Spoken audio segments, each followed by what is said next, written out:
Fortnite Battle Royale is a popular battle royale and sandbox game played by up to 100 players. The goal of the game is to be the last player standing. You do this by taking out other players and collecting weapons and gear to help you survive. To play Fortnite, first start a match and wait for more players to join the queue.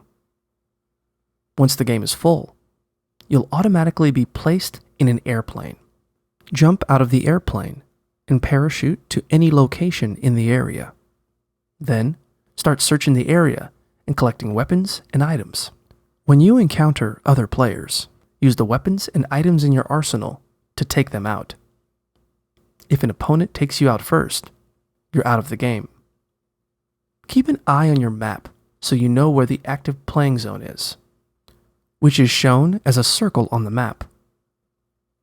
Whenever the circle shrinks, make your way to the new active playing zone before the timer runs out, or you'll automatically lose the round.